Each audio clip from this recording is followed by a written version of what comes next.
Bonjour à tous, bienvenue sur Emicom TV. Nous allons parler aujourd'hui de la marche à suivre à l'obtention d'un bail lorsque l'on décide de s'installer, d'ouvrir sa petite boutique. Avec vous, Béatrice Grange, bonjour. Bonjour. Bienvenue. Vous êtes donc présidente de l'Union Suisse des professionnels de l'immobilier, USPI, donc à Genève, représentante des régisseurs. Alors, on va essayer de casser un peu cette image de régisseur, souvent une image un peu comme ça, paradoxal, on a l'impression que c'est les méchants. C'est pas toujours évident quand on doit se trouver face à un régisseur. On ne comprend pas toujours pourquoi on peut ou pas facilement accéder à un bail. Alors justement, concernant les locaux commerciaux, là on ne parle pas de privé, pourquoi est-ce si compliqué souvent de reprendre un bail existant ou alors d'obtenir un nouveau bail ? Alors, en fait, dans votre question, il y a deux aspects très différents. Il y a donc l'aspect transfert du bail, donc quand on va reprendre un bail, et l'aspect nouveau bail, donc nouveau contrat, nouvelle histoire. Donc, dans le premier aspect, qui est le transfert de bail, il y a une loi qui précise exactement le cadre qui permet à un locataire de transférer son bail dans le cadre de la remise de son commerce. Et donc, la loi prévoit que le bailleur ne peut pas refuser un transfert de bail s'il n'a pas de juste motif pour le faire, c'est-à-dire un cas d'insolvabilité du futur locataire ou un changement d'activité qui poserait problème. Voilà, il y a différents cas énoncés par la loi. Donc, le locataire qui veut transférer doit obtenir l'accord écrit du bailleur, donc souvent via une régie qui est le mandataire qui s'occupe des intérêts du bailleur. Et si tout est fait dans les règles de l'art et respecte ce cadre de loi, eh bien, il n'y a pas de problème. Donc en principe, il n'y a pas de problème si ce cadre est respecté. Dans le second cas, qui est le cas d'un nouveau bail, donc là, c'est une nouvelle histoire, il faut présenter son dossier, il faut être accepté par le bailleur. Et là, le bailleur a le droit d'accepter, de refuser. Donc là, chaque cas est un peu différent. Voilà, et de choisir. Alors, quels sont vos critères essentiels pour choisir un locataire? Parce qu'on peut imaginer évidemment qu'il y ait plusieurs personnes qui soient intéressées par l'acquisition d'un bail. Alors, quels sont vos critères? Alors, il y a différents critères pour les baux commerciaux. Évidemment, l'activité qui va être faite, parce que un bail, par exemple une arcade, pourrait avoir différentes activités avec différents types de nuisances. Donc, on regarde déjà l'activité. Et puis après, le dossier lui-même, s'il est présenté de manière complète, avec un business plan, avec des éléments démontrant que le commerce va fonctionner. Et puis, évidemment, la surface financière et les garanties futures financières que le locataire pourrait amener. Voilà, pour être sûr que les loyers rentrent. Alors, si plusieurs profils, admettons, correspondent justement à vos exigences, comment est-ce que vous choisissez le candidat à la location d'un local commercial? Vous vous retrouvez avec un éventail tout à coup de propositions, de gens solvables. C'est le rêve. Oui, c'est le rêve. Mais en principe, quand il y a plusieurs candidatures pouvant remplir les critères, eh ben c'est très simple. Nous les sélectionnons et nous les soumettons au propriétaire qui finalement a toujours le dernier mot pour le choix du locataire. Donc s'il n'y a qu'un dossier, bon, on le lui présente et voilà, il est choisi avec son accord final. Mais s'il y a plusieurs dossiers, c'est lui qui aura le dernier mot. Voilà. Qui choisira, même si on peut imaginer où les gens ressentent parfois que c'est arbitraire, mais enfin, c'est pas vous, les régies, c'est le choix du propriétaire, de voir l'activité qui va se déployer finalement dans son immeuble, dans ses murs. Et quelle est la durée d'un bail commercial et est-ce qu'il est automatiquement renouvelable?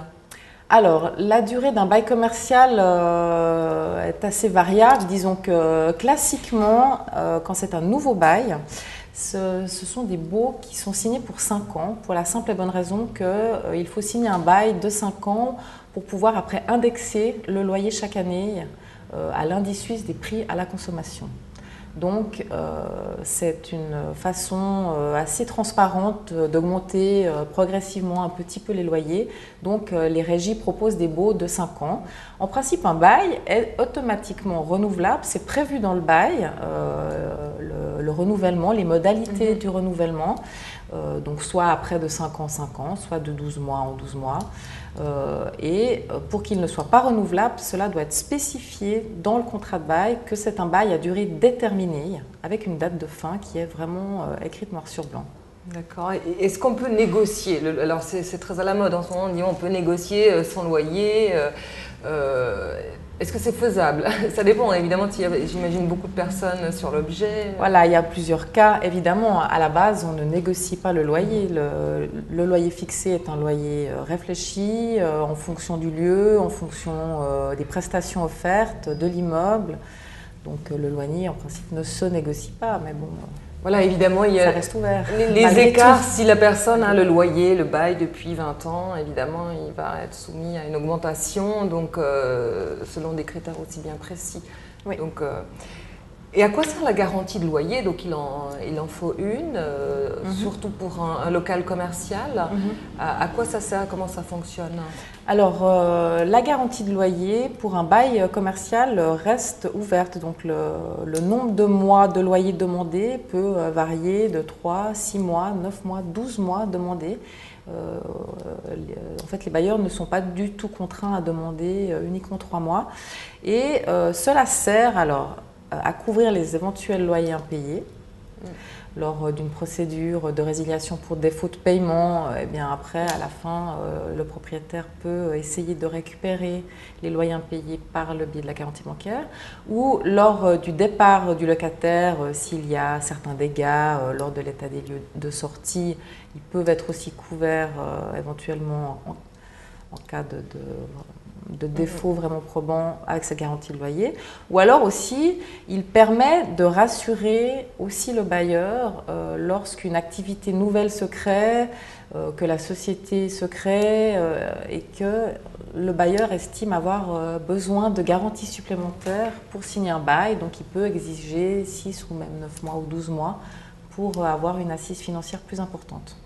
Donc là, ça peut déjà faire une sorte de casting à la base, parce qu'il faut mettre évidemment 12 mois. Est-ce que c'est courant? Qu'est-ce qui est le plus courant statistiquement? Alors usuellement, oui, ce sera 6 mois. C'est la moyenne usuelle actuelle, vraiment. Alors on parle souvent que des étrangers se plaignent parce qu'ils ont du mal à obtenir des baux en Suisse. Est-ce que c'est vrai? Est-ce qu'il faut avoir le nom d'un résident en Suisse pour obtenir un bail?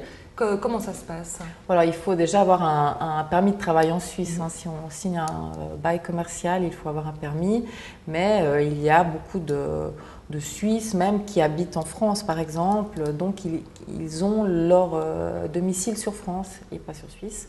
Et cela pose simplement le problème, en cas de non-paiement, le problème de la poursuite de la personne. Entre les États, c'est compliqué et les procédures sont très très difficiles à mener. Donc les bailleurs demandent à ce qu'il y ait une personne physique qui habite sur Suisse pour que les procédures puissent se faire correctement. Est-ce que vous avez un dernier conseil à apporter? En tout cas, ça a bien dégrossi, on est bien au courant des manières dont ça se passe. On a bien compris que voilà, vous n'aviez pas le dernier mot, que c'était quand même les propriétaires. Et on a renoué avec les régisseurs. Je ne sais pas pourquoi il y a cette image comme ça, mais est-ce que vous avez un conseil à donner éventuellement à des personnes qui veulent s'installer? Oui. Alors, en tout cas, j'aurais 2 conseils peut-être. Un, pour les locataires qui souhaitent transférer leur bail, remettre leur commerce. C'est peut-être avant d'entamer, disons, des démarches, de venir voir sa régie ou d'appeler le gérant qui gère l'immeuble pour justement lui faire part de son projet, discuter, demander quels sont les documents demandés par la régie, quelles sont les étapes qu'il faut passer pour présenter un dossier correct. Ça permet d'avancer beaucoup plus vite pour les 2 parties et de se parler en fait, parce qu'on est aussi là en tant que régie pour discuter avec les locataires. Donc ça, ce serait un premier conseil par rapport aux locataires en place qui souhaiteraient transférer son bail. Et pour un futur locataire, pour un candidat, c'est de faire vraiment un dossier complet avec une lettre d'explication de son projet et avec des simulations vraiment de ce qui va lui permettre de vivre s'il n'a pas déjà des bilans à fournir, parce qu'on voit quand même pas mal de candidats qui montent leur affaire, qui ont plein d'idées, mais il faut qu'elles soient tangibles, qu'elles soient réalisables. Donc il faut vraiment fournir un dossier complet pour bien montrer qu'on a la tête sur les épaules. Pour rassurer. Et pour rassurer. Donc ça, c'est très important au niveau du dossier. Voilà. Merci beaucoup Béatrice Grange pour toutes ces précisions. C'est à vous. Et on se retrouve bientôt pour une autre thématique. Au revoir.